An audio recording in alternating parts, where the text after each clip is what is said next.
उसने कहा कि मैं तेरा शब्द बारी में सुनकर डर गया, क्योंकि मैं नंगा हूं इसलिए मैं छिप गया हूं। एक दिन पहले तक सब कुछ ठीक था। परमेश्वर और मनुष्य की अद्भुत संगति होती थी, जैसे हम लोग संगति में बैठे हैं। लेकिन एक दिन जब परमेश्वर आदम और हव्वा से मिलने के लिए आया, लिखा है वो आदम परमेश्वर की उपस्थिति से छिप गया और डरने लगा। इसके पीछे कारण है, आदम और हव्वा ने पाप किया और वो परमेश्वर की उपस्थिति से छिपने लगे। न केवल इतना, लेकिन अगर आप 24 पद पढ़ेंगे तो वहां लिखा है, और इसलिए परमेश्वर ने आदम को निकाल दिया। जिस परमेश्वर ने प्रेम किया, चिंता की, जिसने मनुष्य को बनाने से पहले उसकी सारी आवश्यकताओं को बनाया, अपनी समानता उसे दी, उससे प्रेम किया, बाइबल कहती है कि एक दिन परमेश्वर ने उसको अदन की वाटिका से अर्थात अपनी उपस्थिति से निकाल दिया। ठीक इसी तरह एक दिन मेरी छोटी बेटी, जिसका नाम आरविका है, वो किसी बात पर झगड़ा कर रही थी। तो मैंने उससे कहा कि अगर तुम मेरी बात नहीं मानोगे तो मैं तुम्हें घर से निकाल दूंगा। और वो थोड़ा गुस्सा कर रही थी।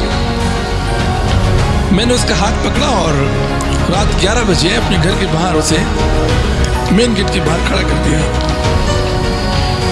मैंने कहा तुम नहीं आ सकती, मैंने तुम्हें घर से बाहर निकाल दिया। और मैंने दरवाजा बंद कर लिया। मैं अंदर आके सोफे पर बैठ गया। लेकिन आप समझ सकते हैं कि एक और मैं नाराज हूं, क्योंकि मैं पिता हूं और मैं अपने बच्चों को, अपने संतानों को सही मार्ग पर चलाना चाहता हूं। मैं चाहता हूं कि वो मेरी आज्ञा में रहें, मेरी सुरक्षा में रहें, मेरी बातों में उनके लिए जीवन है, शांति है, संपूर्णता है। लेकिन दूसरी तरफ एक क्रोध है, प्रेम भी है, क्रोध भी है।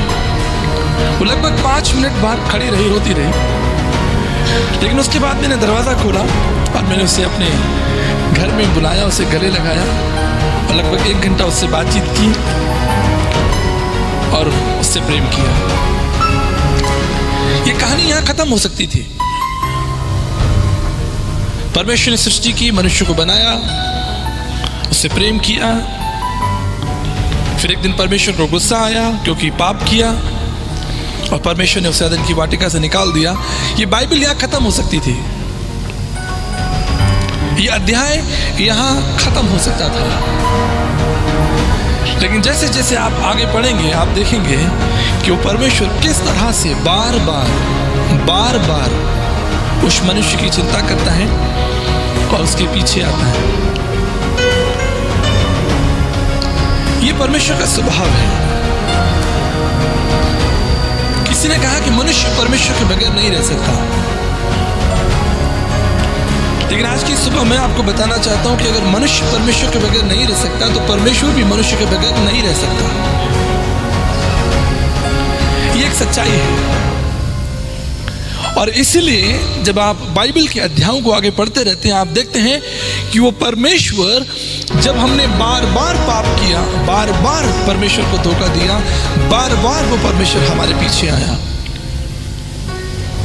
बार बार उसने हमारे साथ संगति की।